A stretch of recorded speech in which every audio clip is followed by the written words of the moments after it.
It's time for your Low Country Real Estate Market Update. It's the Brian Beatty Real Estate Show. Brian is one of the top 1% real estate agents in Charleston. Find him online at listingsincharleston.com. That's listingsincharleston.com. Or call him at 843-345-1273. Now, broadcasting from the WTMA studios, here's your host, Brian Beatty. Good morning, Charleston, and welcome to the Brian Beatty Real Estate Show here on the Big Talker, 1250 WTMA and WTMA.com. Excited to be in the studio this morning because I'm live. I'm here to take your questions and help you better understand what's happening in the world of real estate during these uncertain times. So the number here in the studio is 843-556-1250, 843-556-1250. Feel free to give me a call. Ask me your questions about what's going on in the market? What's consumer confidence looking like? Is it a good time to buy? Should I wait? What should I be looking for? Am I about to lose my equity? All those questions are being asked in volume right now by the folks that we're chatting with.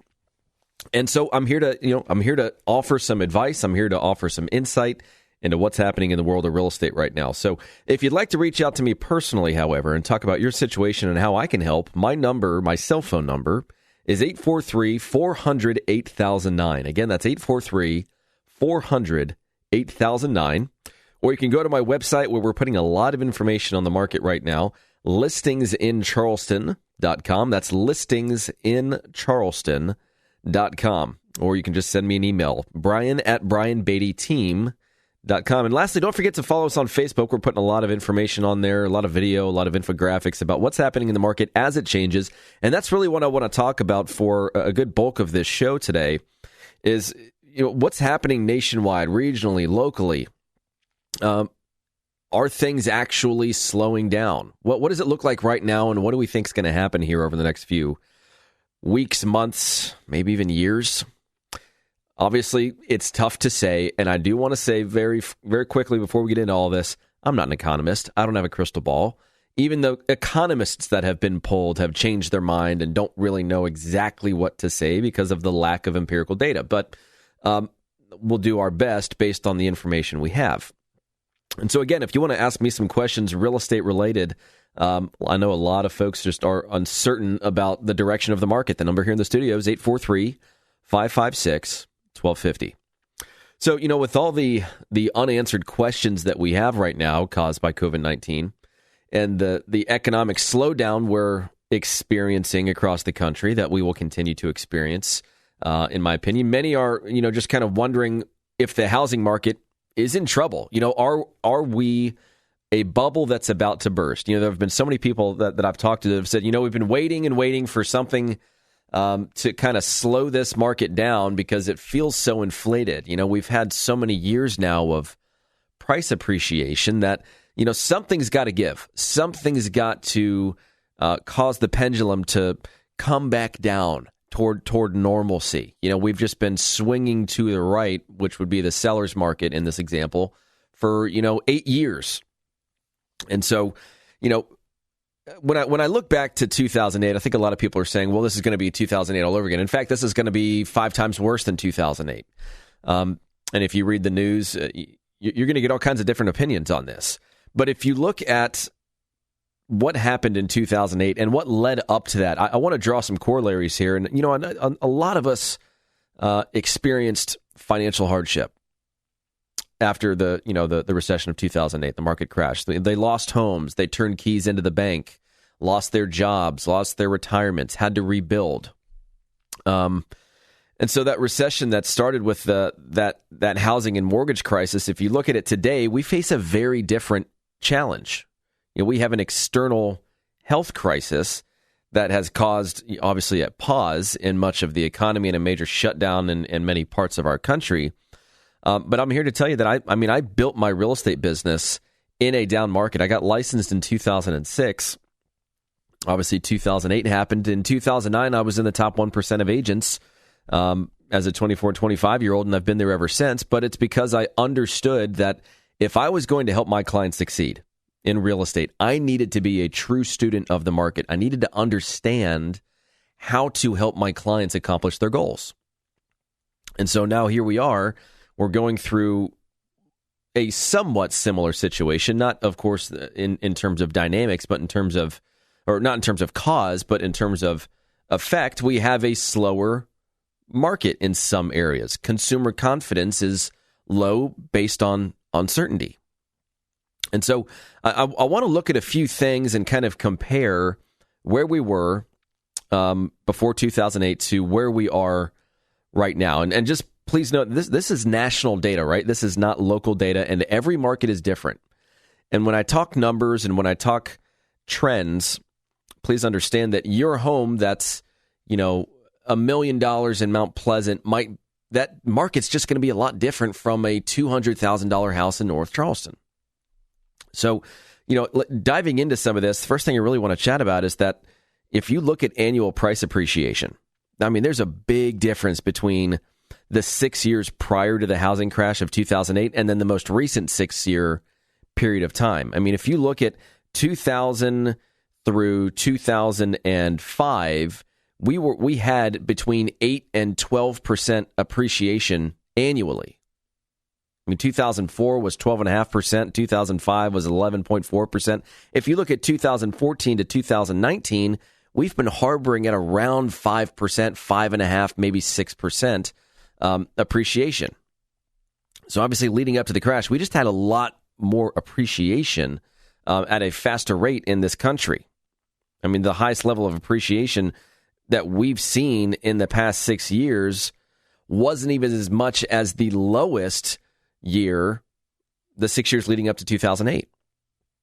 So, prices have been rising lately and of course steadily, but not at the rate that we're climbing back in, pre-2008 with just runaway appreciation. If you look at mortgage credit availability, this is another big one. There's an index that you can track, and it's just called the Mortgage Credit Availability Index. And if you look at what we determined to be the housing bubble, the housing index was at 868 points. And I know that doesn't really mean anything to you, but the Mortgage Credit Availability Index, it's a monthly measure by the Mortgage Bankers Association that gauges the level of difficulty to secure a loan. So the higher the index, the easier it is to get a loan. Obviously, the lower it is, the harder it is. Today, we're looking at around 150 points. It really hasn't changed much since 2008. We've harbored between 100 and 200 points. Just a year and a half prior to that, we were at over 850. So just think about that for a minute. You can't go and get these stated income, stated asset, no documentation loans like you could pre-2008, or borrow money at 110% of the value of the property and just bank on appreciation. And, this is back when, your local bartender had 10 rental properties and he didn't have any equity. And he's just robbing Peter to pay Paul, living off of the rental income, or just banking on that potential appreciation, cashing out, moving it into something else, and, just creating this domino effect that came crashing down when the market crashed. So after the crash, lending standards tightened, and they really haven't changed all that much over the past decade. If you look at the third thing that I want to focus on, which is inventory, goodness gracious, it is drastic. It is dire right now. I mean, one of the causes of the housing crash in 2008 was just a vast oversupply of homes. If you look at, 2010 as an example, we had, 12 months worth of inventory market-wide. I mean, in some areas of Charleston, we had literally years worth of inventory. Right now, we are, we've got about 3 months supply of inventory. Market-wide, we're at 3.5, nationwide, we're at about 3.5 months supply of inventory. So a seller's market is anything under 6 months supply of inventory. A neutral market's kind of 6 to 7 months, 6 to 8. Buyer's market is 8 and above. So across the country, we have had less than 6 months supply of inventory since 2011 almost. And we've had an undersupply of, we've had this undersupply of homes available. New construction just can't seem to keep pace with demand. And so what I think is happening right now is that this market is almost like a spring. It's contracting, and then as soon as things go back to normal, I think in most instances it's going to pop right back. And we're going to talk more about what this recovery looks like a little later on in this program. Fourth thing I want to focus on really quickly is just the total equity cashed out of homes pre-2008 versus the last few years. If you look at 2006 as an example, which represented kind of like the bubble, right, the peak, $321 billion was taken out of equity in the form of refinancing. Last year, well, let's do 2018, $87 billion. That's literally 25%. And so it's just incredible that, in 2008, consumers were basically harvesting their equity from their homes through cash out refinances and basically using it to finance their lifestyles. I mean, they were using their homes like ATMs, going and buying that boat, going and taking those vacations, going and doing a bunch of work to the home that they thought was, hey, I know the contractor's charging me a little more. I know that this is more than what I need in my home, but you know what? It's going to be okay because my property is going to appreciate in value and we're going to make our money back. We're going to make money on this. Obviously, that didn't happen for a lot of folks. Last thing I want to focus on really quickly is just the amount of equity we have right now. 54% of all homes in America have at least 50% equity. Isn't that amazing? 37% of all homes that are owned right now are owned free and clear, no mortgage. And 27% of mortgaged homes have at least 50% equity. So when you combine the two, you're at 54%. So while the equity homeowners have now is more, it's helping people kind of take a step back and just observe the market. They're saying, you know what? In a lot of instances, we're okay. We have equity. We don't need to sell immediately because, if this market goes down 5 percentage points, we don't have the equity to pay the commission and the closing costs necessary to sell the house, which means we're looking at a short sale, and that's going to hurt our credit, and we might not even be eligible. And it just kind of goes down this cycle of worry and concern that a lot of people don't have right now, which is great. I mean, that's a good thing. The challenge, however, just looking at pure market dynamics, is that it's preventing listings from going on the market, which the market needs. Buyers want. People want to buy homes right now. And I'm going to tell you some stories about, what we're doing and how well I think this market is responding when we come back. And so remember, I'm here in the studio and I want to take your calls. I want to answer your questions. I want to hear what you have to say about what's happening in the market right now and help create some realistic expectations about what might be coming up here in the future. So 556-1250 is the number in the studio. We're going to take a quick break. We'll be right back. This is the Brian Beatty Real Estate Show on the Big Talker 1250 WTMA. Visit Brian Beatty's website at listingsincharleston.com. The Brian Beatty Real Estate Show continues next on the Big Talker 1250 WTMA. 1250 WTMA. You're listening to the Brian Beatty Real Estate Show on the Big Talker 1250 WTMA and WTMA.com. Welcome back, Charleston, to the Brian Beatty Real Estate Show here on the Big Talker 1250 WTMA and WTMA.com. So we've been talking this morning about how this market compares to the market and what it looked like before it crashed in 2008. And so what I want to talk about now is, kind of what we're experiencing right now. What are people saying? What are people doing? What are their behaviors?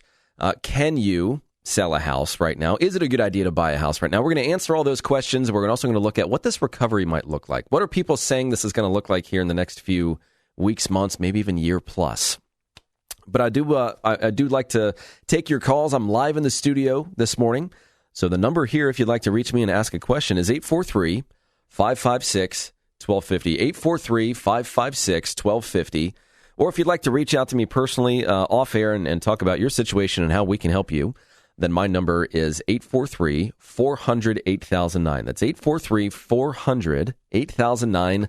or visit us online at listingsincharleston.com. That's listingsincharleston.com. We have information on our virtual home buyer program, our virtual listing program, how we're selling real estate right now during COVID-19, which frankly is working well, really well. And I'm shocked at the level of activity, quite frankly. Despite the vast number of showings we are not getting in comparison to what we're used to this time of year, which is a good thing. And we're going to talk more about that in just a minute. But let's, so we all know that, look, our economy is in trouble, right? But how much trouble? How does this impact housing? What is the, what do things look like here over the next few months? Well, let's look at the possibilities, right? You've got basically a few different types of recoveries. The first of which being a V-shaped recovery, it's just an economic period in which the country experiences a sharp decline. But that decline is very brief. There's a clear bottom, doesn't last very long, and then there's a strong recovery. So it's kind of like that spring-based market that I was talking about in so many different areas of Charleston. Then you've got the U-shaped recovery, where the decline is a little more gradual, it's a little less severe, but the recovery takes a little longer to get out of. That, it could last 12, 24 months. And then you've got an L-shaped recovery. This is kind of like the doom and gloom outlook. This would be steep economic decline followed by a long period of just no growth. We drop way down and then we flatline, basically. So in the middle of April, most top financial service firms were calling for a V-shaped recovery. Goldman Sachs, Morgan Stanley, Wells Fargo, JP Morgan, they all came out with their projections that call for GDP to take a deep dive in the first half of the year, but have a really strong comeback in the second half of the year. And of course, not everyone agreed with that sentiment. And there are things at play here that really make this challenging, even for, reputable institutions. And some of the concerns would be that even when business is fully operational and everything goes back to usual, that the American public might be reluctant to jump back in. I don't know about you guys, but I was watching a movie with my wife last night, and so it's just something as simple as like somebody sitting down in a restaurant. I was just like, wow, God, remember what that used to feel like going to a restaurant? I think in that same movie, there was like a parade that they were walking through, and I was like, oh my God, look at all those people. So it's just weird how things have kind of changed for us. But this week, Reuters released a poll from U.S. and European economists, which revealed that our economic recession, which is underway, it just looks a little worse than we previously thought it would be, and that the majority of economists now believe that we're looking at a more U-shaped recovery. There were 22 out of 45 believed it was going to be U-shaped. 10 out of the 45 thought it was going to be V-shaped. And so, why the disparity? Why do some people have differing opinions on this? Well, the current situation obviously makes it really difficult to project the future. Analysts normally look at economic data and then they just compare it to previous slowdowns and then they create their projections. But the situation is not normal, right? Analysts have to incorporate data in a bunch of different ways to kind of come up with their recovery equation, if you will. And so you've got, things like, how has the economy rebounded from similar slowdowns in the past, which would be like the business science of things. When will COVID-19 be under control? Will there be another flare-up after the virus seems to be controlled, maybe this fall, which would be like the health science of things. But then you've got the social science of it all. After businesses are fully operational, how long will it take the American consumers to return to normal and kind of go back to their old consumption patterns? How many of them are going to be ready to go back to the movies and eat in restaurants and attend a sporting event or go on trips? And the challenge that we have and the biggest quote-unquote enemy that we have is time. We just don't know. We don't know how long this is going to take, and it's really best guesses at this point. And so that's the challenge is kind of like accurately combining and balancing the business, health, and social science of all this. But if you look at how this has impacted consumer confidence, let's look at it from the buyer side and from the seller side. Sellers, 1 in 5 sellers think it's a good time to sell right now. Just last month, it was 1 in 2. And so at the end of March, the total number of homes available for sale in this country was the lowest it has been since the National Association of Realtors has been collecting and reporting national market data, which is obviously much different from where we were in 2008, which we've talked about. So on the seller side, there's uncertainty. There's concern that, hey, if I don't sell now, as I wait, I'm going to sell for less. I'm literally, by waiting, watching my equity kind of dissipate. To an extent, that can be true. There are other parts of this market and country, of course, where people don't really seem to mind continuing to pay just a little bit more than the last buyer paid for the same property, because the demand is there. And they're still thinking to themselves, you know what? I really like this house. I want this house. So what if I pay, a few $1,000s more over the course of a 30-year mortgage than that other buyer got that same kind of house for, a month ago?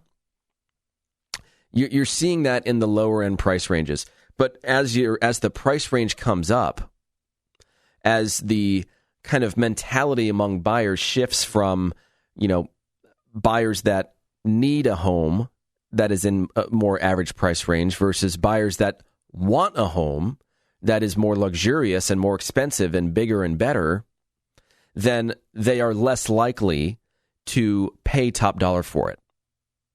If you think about luxury sales right now, a lot of those purchases are want-based purchases.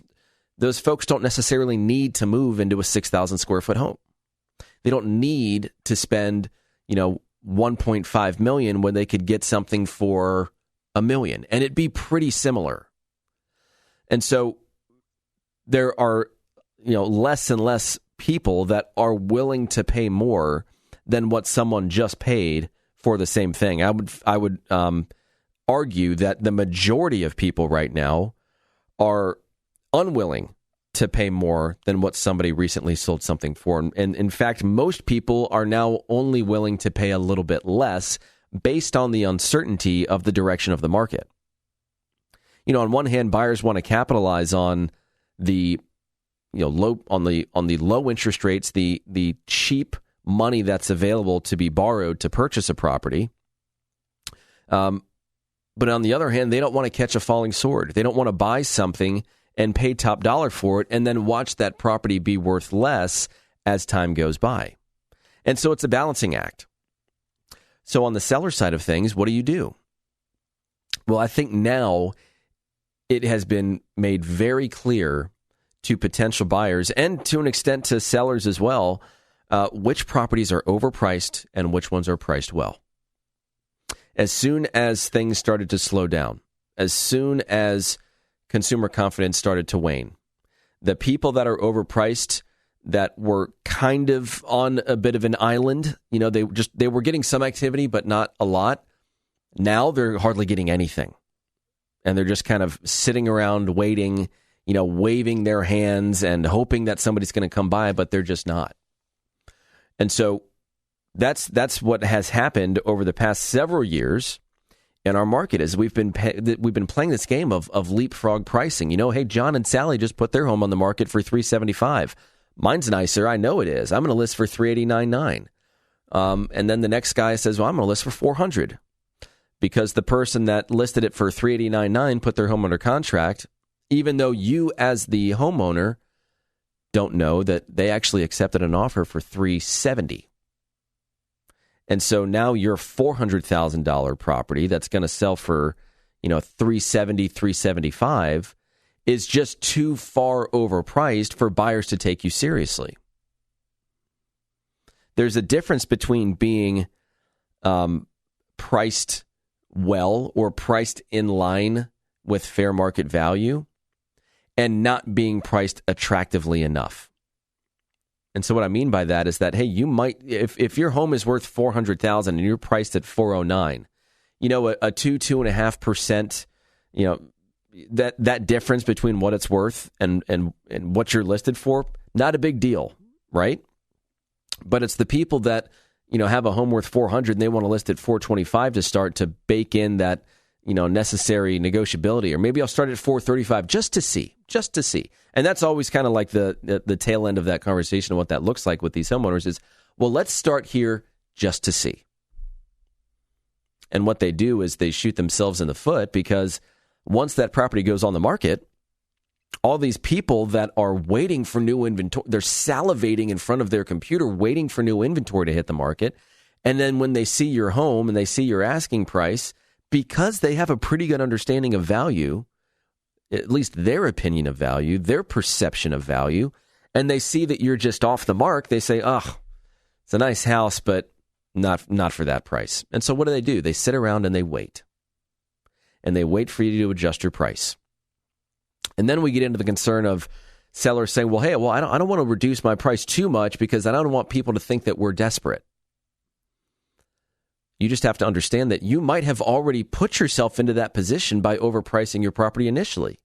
So what's the alternative? We just remain overpriced and hope that somebody makes an offer, any offer that's within reason? The better strategy, especially right now, is to list your property for very close to what it's worth, because the reality is we've been going through all these issues for a month and a half now? People very soon will start to feel the financial impact that will cause change in their lives. So I think soon you'll start to see people say, you know what, okay, we got to sell this house. We have equity. Let's cash out. Let's move into something more reasonable. We've done well on this house. We have plenty of equity, but let's sell it and let's get out of here.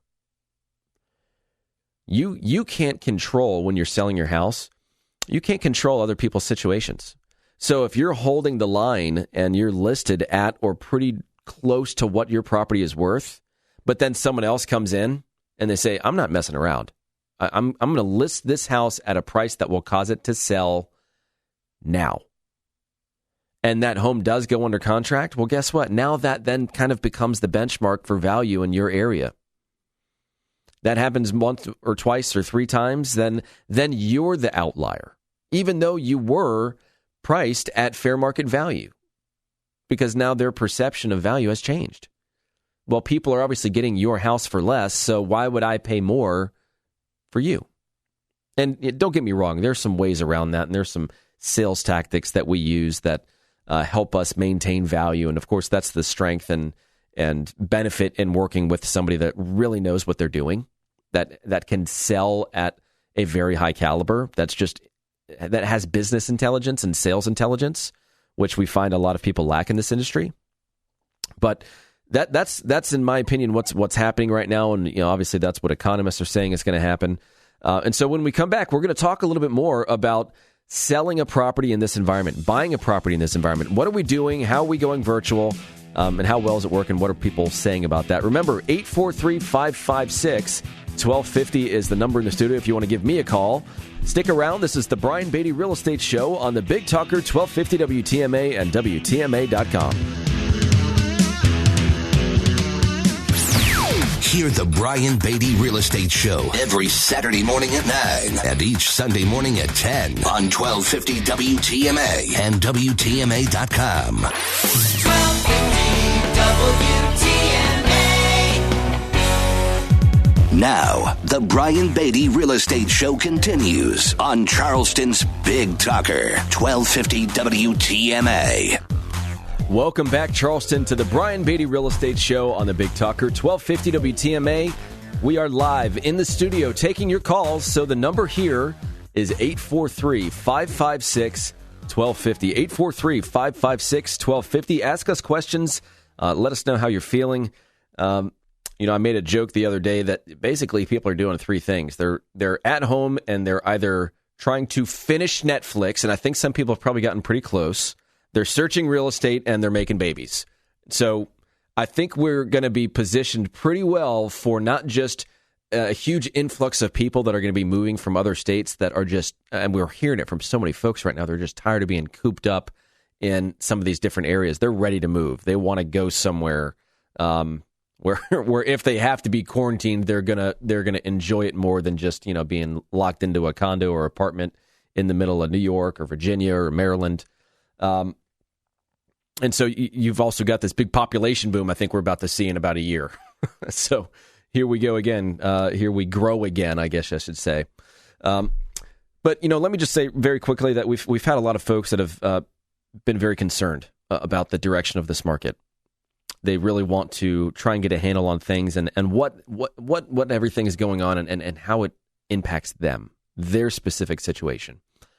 So if you'd like to have a conversation with me off air, please know that there's no string attached to it. I just want you guys to really understand what's happening. But in order for that to happen, I have to understand your goals.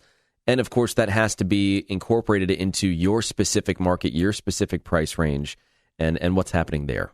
So if you'd like to reach out to me and have that conversation, my number is 843-400-8009, 843-400-8009, or go to my website, listingsincharleston.com. That's listingsincharleston.com. We've had a lot of great information and posts on there recently about what's happening kind of in the world right now as it relates to real estate.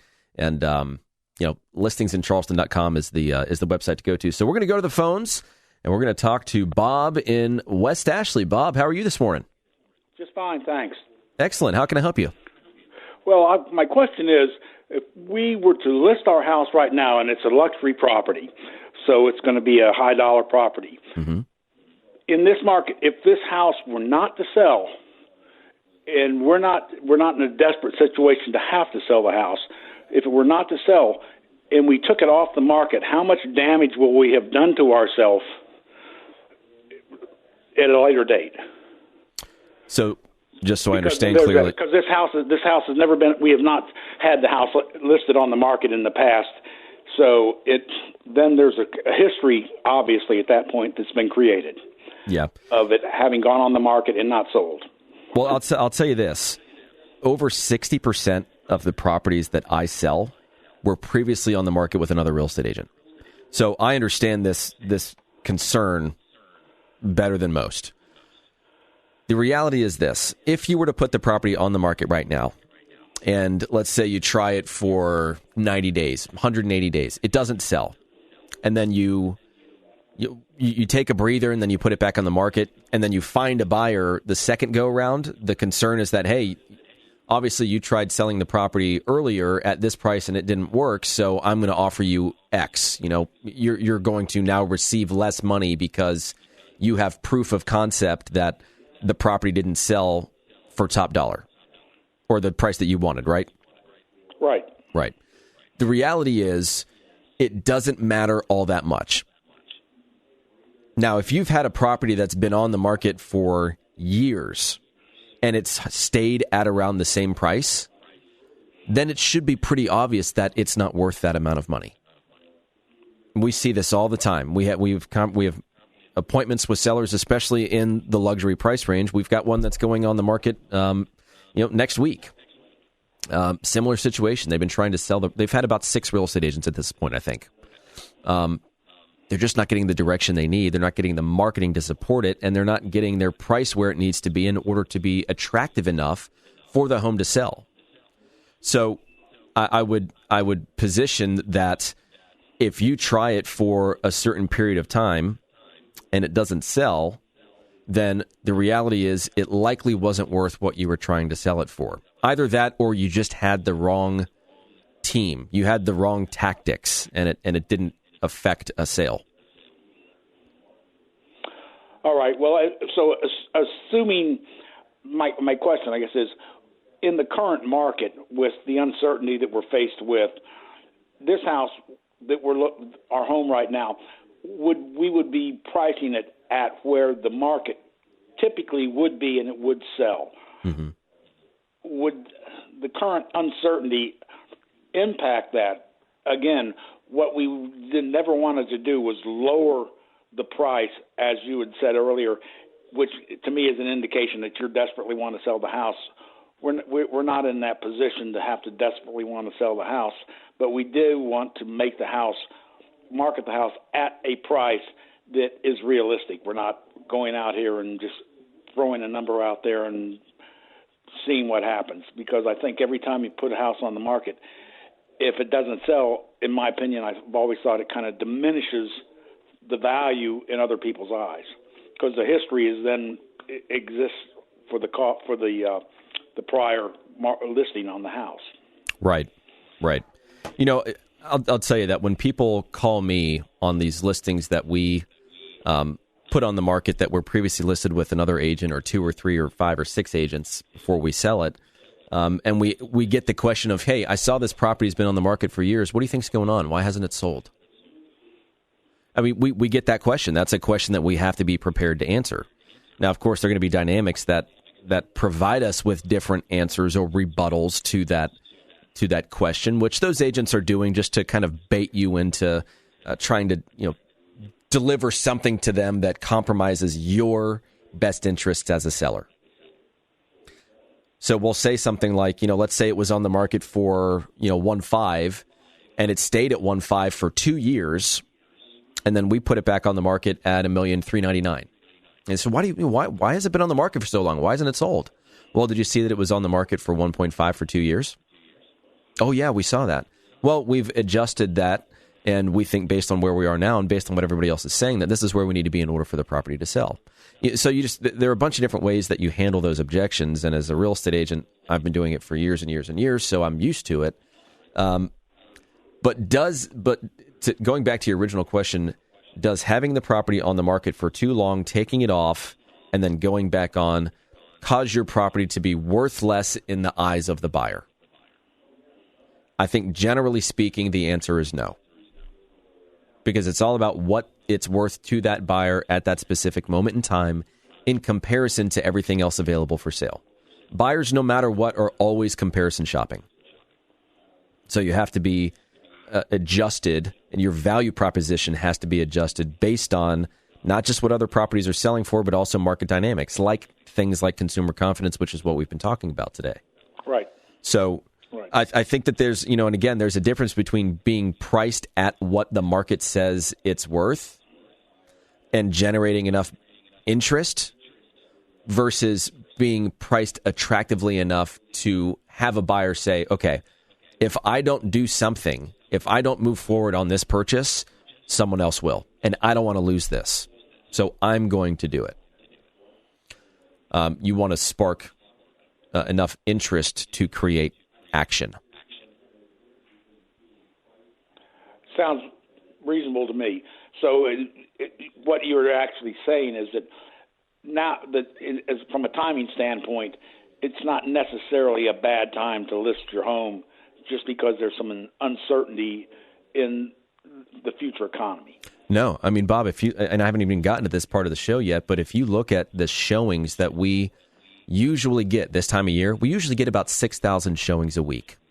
We're down to about 2,500, 3,000 showings a week, but we're still putting the same amount of properties under contract, which just tells me that half the market that looks at real estate isn't ready to buy right now, which is kind of crazy, which is also why we pre-qualify our showings to make sure we're not having, every Tom, Dick, and Harry that wants to see how the other half live, walk through homes that they can't afford or aren't in a position to buy. Which certainly is is another question in and of itself. Is during this particular crisis we're in right now, as a seller, you just don't want somebody kicking tires walking through your house, not knowing who's in there. So pre-qualifying a potential buyer would be probably an important aspect from the perspective of a seller, I would say, just so there's some control over the number of people that are coming in and out of your home. Yeah. And, anyone that's listened to this show for a period of years, we've been on air for 8, they know that I've pre-qualified showings for years. It's just part of our process because it doesn't matter if we have a pandemic or not. The family of 4 with the wife that is at home while the husband's away at work and she's got 2 kids and a dog, by the time she cleans the house and then leaves for an hour for the showing and comes back, I mean, she's got 2.5, sometimes 3 hours invested into that showing. and then they come back and they get feedback that says, oh, well, the buyers were thinking about moving to the area, but they live in Florida and they're retiring next year and they'd still have to sell their home. And it's just like, well, why did I just go through this whole process for someone that's clearly not going to buy my house? So we ensure that when people look at our listings, that if they walk through the house and they like what they see, they're in a position to make an offer. They're either paying cash or pre-approved, and we've educated them about what makes that home unique while also finding out from them what they're interested in, so that we can cater the conversation around those things. So there's a science to it. And do you convey that to, say, other agents who are not, you're the listing agent, but you're not going to be also the selling agent in every instance. So if the house is on the multiple listing service, any agent can call up and get a showing. Is that a condition of other agents showing the house, or is that just your internal condition pre-qualifying a buyer? Well, it's both. An agent that requests this, the cool thing is, and I'm going to keep this kind of short because we got to take one more break. Sure. But when an agent schedules a showing on a property, it's all done online. That's the great thing about technology, is that you can create efficiency. But what has happened is that, agents are no longer communicating with one another before a showing occurs. It's just done online. So our internal safeguard, our internal process is that when an agent requests a showing and the seller says, yeah, I'm available, you can come and see it at that time, and they confirm the showing, then we confirm the showing. I want to have a conversation with that agent. I want to understand more about this buyer and their position and make sure that this is a good use of everyone's time. I mean, a lot of these properties, we have to be there personally, especially in the higher end. And, I don't want to waste the seller's time, and frankly, I don't want to waste mine either. Sounds reasonable. Yeah. I think you've answered the question that I actually initially had, so I sure appreciate your time. My pleasure, Bob. Thanks for calling in, and have a great weekend. We're going to take a quick break for a few more minutes when we come back on the Brian Beatty Real Estate Show on the Big Talker 1250 WTMA. More stimulating talk on real estate matters with Brian Beatty next on 1250 WTMA. 1250 WTMA. Expert news and views on the Low Country real estate scene. The Brian Beatty Real Estate Show on 1250 WTMA. Welcome back, folks, to the last few minutes of the Brian Beatty Real Estate Show on the Big Talker 1250 WTMA and WTMA.com. I want to give out my information again for those of you that have questions, but that just don't feel comfortable talking about that on air. My number, you can call or text, is 843-400-8009. That's 843-400-8009. Or, of course, you can go to my website, listingsincharleston.com. That's listingsincharleston.com. Or you can send me an email, brian@brianbeattyteam.com. So that's Brian with an I, brian@brianbeattyteam.com. Beatty is spelled Beatty. So I want to just tell you really quickly what we're doing from a virtual perspective to help people buy and sell real estate. We've been fortunate. We've been busy. We've helped a lot of folks. In fact, in the past 10 days, we've put a home under contract every single day. And I don't say that to boast. I just say that to help you understand that there's still plenty of activity out there. You just have to be careful. And you have to find those people in new ways. So, for every home that we list right now, of course, we're doing professional photography. We're doing a 3D walking tour of the home. All of that goes on a website that we build for that property where they can access unique features about the home. They can walk through it. We're doing a free pre-listing home inspection. We are attaching that to the website so that we can give the buyer as much information as possible and help them view the property in its best light before they walk through the door. And in let's see, in those 10 deals, 6 out of the 10, they never saw the house. Isn't that cool? It's kind of crazy how quickly things change. So if you'd like more information on that program, feel free to give me a call, 843-400-8009, or go to my website, listingsincharleston.com. That's listingsincharleston.com, and I'll explain to you in greater detail how we're creating sales in this environment. I wish you all the best. Stay safe, stay happy, stay healthy, and thanks for listening to the Brian Beatty Real Estate Show on the Big Talker 1250 WTMA and WTMA.com. Join us for another edition of the Brian Beatty Real Estate Show next Saturday morning at 9 and Sunday morning at 10. Contact Brian Beatty online at listingsincharleston.com. That's listingsincharleston.com. Or call him at 843-345-1273. 843-345-1273.